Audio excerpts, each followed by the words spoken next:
Hello students, आज हम इस लेक्चर में पेनक्रियाज पढ़ने जा रहे हैं। पेनक्रियाज नेक्स्ट ग्लैंड है पैराथायराइड के बाद। पेनक्रियाज क्या होता है, चलो स्टार्ट करते हैं, देखते हैं पेनक्रियाज क्या होता है। पेनक्रियाज होता है एंडोडर्मल ओरिजिन में। क्या होता है? एंडोडर्मल।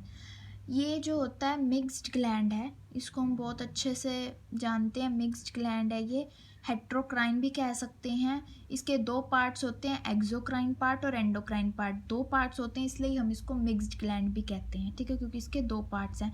एक्सोक्राइन पार्ट ज़्यादा मिलता है क्योंकि वो 99% पार्ट होता है, तो वो ज़्यादा मिलता है, तो उसका नाम होता है एसिनी, ठीक है। और एंडोक्राइन पार्ट जो होता है इसका वो 1% होता है, आइलेट्स ऑफ लैंगरहांस, ठीक है। ये आपने बहुत बार नाम भी सुना होगा। तो ये आइलेट्स ऑफ लैंगरहांस होता है। इसमें 4 टाइप के सेल्स जो होते हैं उनके अलग अलग नाम होते हैं, वो मैं आपको बताती हूँ। पहला है अल्फा सेल्स होते हैं जो कि 15% होते हैं परसेंटेज में। ये ग्लूकागोन रिलीज करते हैं जो कि एडिपोज टिश्यू और लीवर को टारगेट करता है, ठीक है। इसके मेन जो टारगेट हैं वो एडिपोज टिश्यू और लीवर हैं, ठीक है। हाइपरग्लाइसीमिक हार्मोन है, ब्लड ग्लूकोज लेवल को इंक्रीज करेगा, ठीक है। और ग्लाइकोजिनोलिसिस करेगा, मींस ग्लाइकोजन की फॉर्मेशन को इंक्रीज कर देगा। ग्लाइकोजन जो है फिर ग्लूकोज बना देगा। अगर हम ग्लाइकोजन की फॉर्मेशन बढ़ जाएगी तो उससे ग्लूकोज भी ज़्यादा बनेगा, जिससे ब्लड ग्लूकोज लेवल भी इंक्रीज हो जाएगा, ठीक है। उसके बाद ये क्या करेगा, ग्लूकोज का अपटेक, जो सेल्स ग्लूकोज लेते हैं उनको इनहिबिट कर देगा, और वो ग्लूकोज जो है ब्लड में ही इंक्रीज हो जाएगा, क्योंकि उसको कोई भी सेल यूज़ नहीं ये करने ही नहीं देगा किसी भी सेल को यूज़ ग्लूकोज, ठीक है। और ये ग्लूकोनियोजेनेसिस करेगा, मीन्स न्यू ग्लूकोज फॉर्म करेगा, ग्लूकोज की फॉर्मेशन करेगा फ्रॉम नॉन कार्बोहाइड्रेट सोर्स, ठीक है। जो नॉन कार्बोहाइड्रेट सोर्स है वहाँ से ये ग्लूकोज की फॉर्मेशन करवाएगा। लिपोलाइसिस करेगा, फैट को क्या करेगा, मतलब फैट को छोटे छोटे टुकड़ों में तोड़ देगा, लाइसिस कर देगा। लाइसिस का मतलब तोड़ना होता है, और प्रोटियोलाइसिस भी कर देगा, मीन्स प्रोटीन को भी तोड़ देगा। तो मीन्स ये इसका सिर्फ यही काम है कि ब्लड में ग्लूकोज का लेवल बढ़ाना, और लिपोलाइसिस करना, प्रोटियोलाइसिस करना, ग्लाइकोजिनोलिसिस करना, मीन्स ग्लाइकोजन को इंक्रीज करना, जिससे फिर ग्लूकोज की इंक्रीज होएगी अमाउंट, ठीक है। लेकिन अब एक चीज़ है इसमें याद करने की, कि जो कोबाल्ट क्लोराइड होता है वो क्या करता है, अल्फा सेल्स को डिस्ट्रॉय कर देता है। ये एक इम्पॉर्टेंट इन्फॉर्मेशन है जो कि आपके एनसीईआरटी में नहीं मिलेगी, तो ये आप इसको याद रखना। कोबाल्ट क्लोराइड क्या करता है, अल्फा सेल्स को डिस्ट्रॉय कर देता है। अब उसके बाद नेक्स्ट जो हमारे पास सेल है वो है बीटा सेल्स, ठीक है। पहला हमने अल्फा सेल्स पढ़ा, अब नेक्स्ट है बीटा सेल्स। बीटा सेल्स जो होते हैं 60 to 65% होते हैं, ये इंसुलिन सिक्रीट करते हैं। तो इनके टारगेट जो ऑर्गन्स या फिर टिश्यू मसल्स जो हैं वो हैं liver, adipose tissue and muscles. ये हाइपोग्लाइसीमिक होते हैं, ये ब्लड ग्लूकोज लेवल को कम करेंगे क्योंकि ये ग्लूकागोन के एंटागनिस्टिक वर्क करते हैं। मींस अगर ग्लूकागोन इंक्रीज कर रहा था ब्लड ग्लूकोज लेवल तो ये डिक्रीज कर देंगे, इसलिए ये हाइपोग्लिसीमिक है। ये क्या करेंगे, ग्लाइकोजिनोलिसिस इनहिबिट करते हैं। वो जो हमारे अल्फा सेल्स थे वो स्टिमुलेट कर रहे थे, बट ये इनहिबिट करेंगे ग्लाइकोजिनोलिसिस को। ग्लाइकोजिनोलिसिस मतलब कि ग्लाइकोजन को तोड़ना।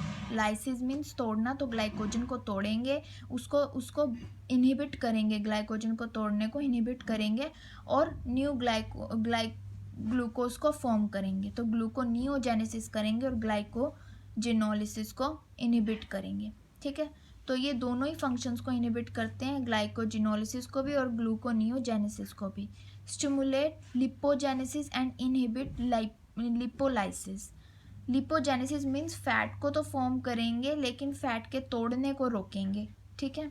Inhibit proteolysis, stimulate proteogenesis. Protein को तोड़ने को इनहिबिट करेंगे और प्रोटीन फॉर्मेशन को स्टिमुलेट करेंगे।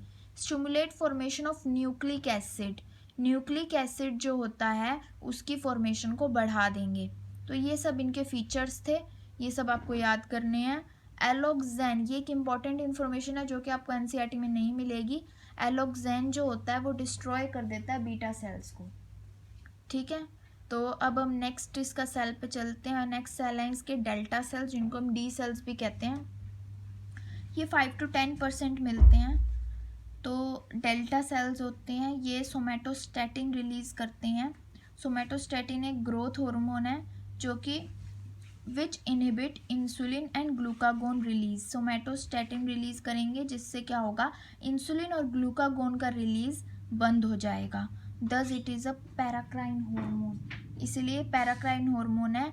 पैराक्राइन मतलब मैंने आपको बताया था कि कोई ग्लैंड एक हार्मोन रिलीज कर रहा है, बट जो हार्मोन एक्ट कर रहा है वो किसी दूसरे टारगेट ऑर्गन या फिर सेल पर जाकर वर्क कर रहा है। तो मतलब सोमेटोस्टेटिन रिलीज कर रहा है जो कि इंसुलिन और ग्लूकागोन के रिलीज को इनहिबिट कर रहा है, तो ये एक पैराक्राइन हार्मोन है। देन फोर्थ जो सेल्स हैं उनका नाम है पेनक्रियाटिक पॉलीपेप्टाइड, या पीपी सेल्स भी कह सकते हैं या एफ सेल्स भी कह सकते हैं। ये 15% होते हैं। ये पेनक्रियाटिक पॉलीपेप्टाइड जो है सिक्रीट करते हैं which inhibit pancreatic juice secretion.